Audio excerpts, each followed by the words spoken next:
Dricus Du Plessis' UFC career has been a battle against the odds.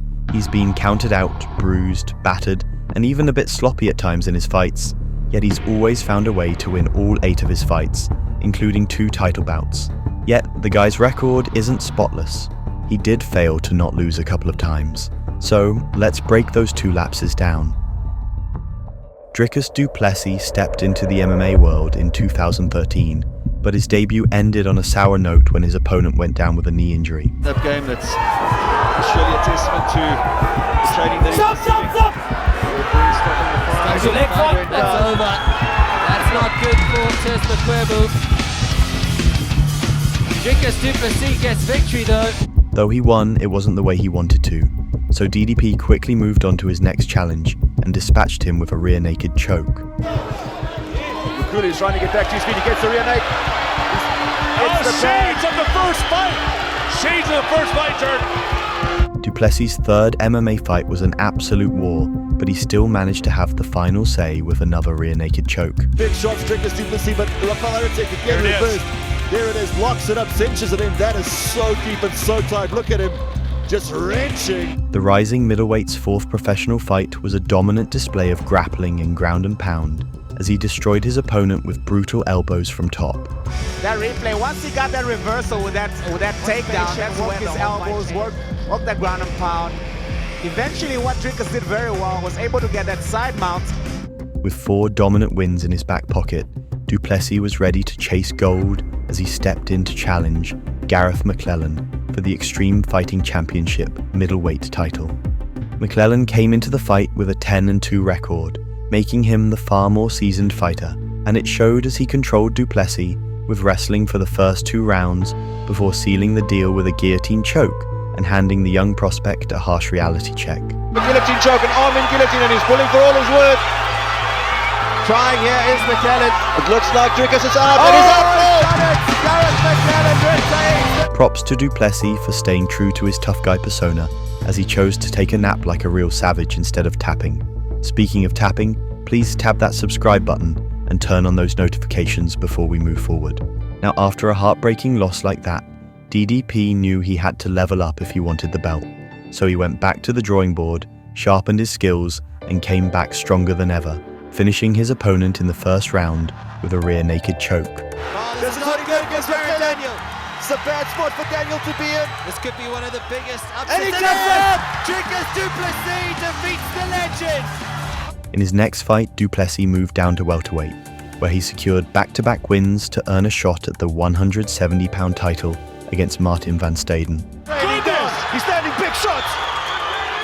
This fight's incredible! He's got the guillotine! This might be it, Dirk! This might be it! Cranking! Is this it? He's got him trapped! Minute 3 seconds remaining and he gets the victory! Dricus Du Plessis! Goodness! A few fights later, Du Plessis battled British loudmouth Yannick Bahati for a second go at the middleweight title.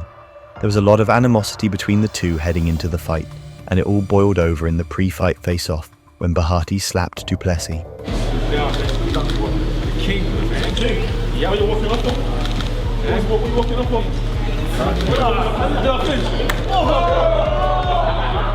But when it was time to back up his antics, Bahati crumbled under the bright lights as Du Plessis trapped him in a vicious guillotine choke and sent him into darkness to become a 2-division EFC champion. Bahati's looking for the takedown. Du Plessis got a hold of his neck. Oh my goodness, here we go! That's a wrap. I think he's got it. He's got it.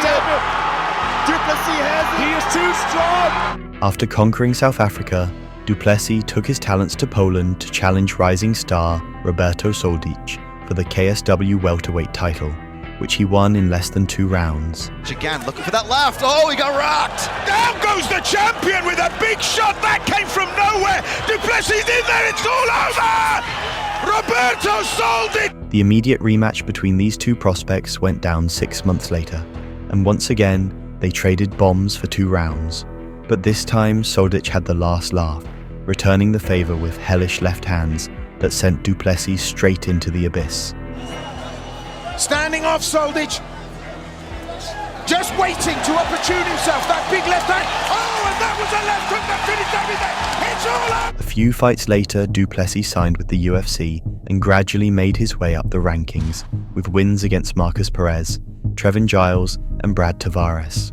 It wasn't until his win against Darren Till that people finally started to take him seriously. You're a nice South African guy, so I love you, lad.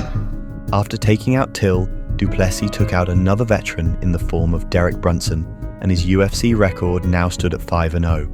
That's when he decided to call out the reigning champion, Israel Adesanya, a Nigerian-born fighter who spent most of his life in New Zealand. Now, why is that little detail about Izzy important?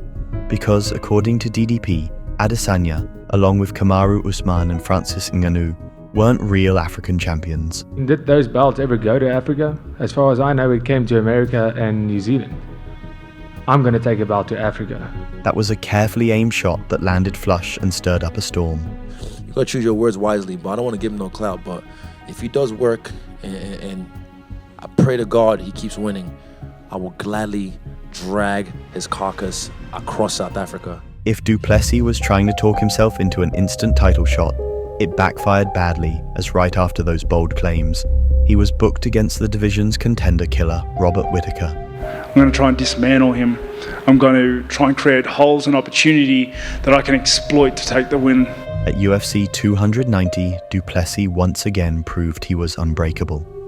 Despite struggling early and facing adversity, he roared back to score one of the biggest knockouts of his career, cementing himself as the division's #1 contender.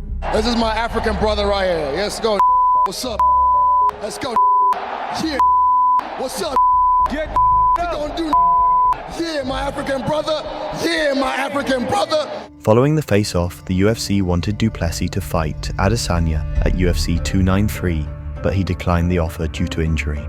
Instead, Sean Strickland stepped in and battered Izzy for 5 rounds, pulling off one of the biggest upsets in UFC history. 4 months later, Du Plessis secured a title shot against the newly crowned champ. I don't give a about that belt. I just want to make motherfuckers bleed. And Dricus is the next one who's gonna bleed. I can't wait. Du Plessis too had a few things to say regarding Strickland's dark past with an abusive father. Bro, why are you so angry? Bro, you think your dad beat the shit out of you? Your dad doesn't have shit on me. I'm gonna show you what it's like to beat you. I mean, every childhood memory you have is gonna come back. The two went to war at UFC 297, battling for 5 grueling rounds, with Du Plessis edging out a razor-close decision to become the UFC middleweight champion, against all odds. Almost 6 months later, Israel Adesanya announced his return from a lengthy break, setting up a highly anticipated middleweight title grudge match with Du Plessis at UFC 305. I just want to show you guys how great I am. And he said himself, like, he has the belt to prove that he's great. I was great without the belt. I was great before the belt, and I'll be great after the belt. I'm Israel Adesanya, and I'll remind you guys that I'm the last stylebender. Du Plessis wasn't having any of it and hit Adesanya with perfectly timed verbal jabs, reducing the former champ to tears in front of the world. You're saying that I made it shut about the fuck culture? up. You don't even know anything about my story. You have no idea who the fuck I am. I don't care about your story. I don't care about your story. Listen, my father and myself had to wake up at 4 a.m. and clean the banks while my mom studies to be a nurse. You don't know my story. Don't speak of my story if you don't know my story. I don't care. I will show you who you are Sunday. So right now, shut the can't up. I do this for my family. I do this for the people I love, and I'll fight for you forever. I swear to God. Watch this. I'm a fucking human being. I am a man. I can cry and whoop your ass at the same time. I feel the love from the crowd. First time I fought here, 221. That was February 2018. That was me making my dream come true. Sunday, I'm gonna fucking kill your dreams, bitch. Izzy looked mentally broken, and it showed in the fight. The battle was competitive early, but by the 4th round, Du Plessis' strength, power, and relentless pressure took over, and in round 4, he rocked Adesanya, dragged him to the mat, and sealed the deal with a rear naked choke. In his second title defense, Du Plessis battled a familiar face in Sean Strickland, who was once again loud and rowdy, going as far as saying that he'd fight to death. The man has a cinder block forehead. You see him the next day. The guy can take damage. We're probably gonna have a 5-round war. I'm gonna try to put his ass down. He's gonna try to put my ass down. one of us is gonna get fucked up. It ain't gonna be me. To the f***ing death. I think the Dutch man can agree.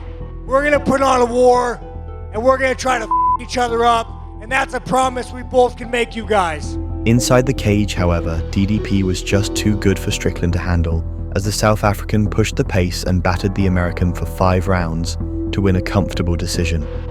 Du Plessis even broke Strickland's nose. Yeah, dude, I broke it, and I was like, well, in the movies, they just set it back into place. I saw you trying, and I was like, wrong way, man. Wrong way. No, I felt it. I said it, and the crazy thing is you shot on me again. And dude, your nose just touched in. I saw when the broke. Hey, at the end of the day, man, we talk about shit, but you're a bad motherfucker. That's the one. Can't go down. And to watch the breakdown of a fighter DDP just broke, check out this deep dive on all of Sean Strickland's losses.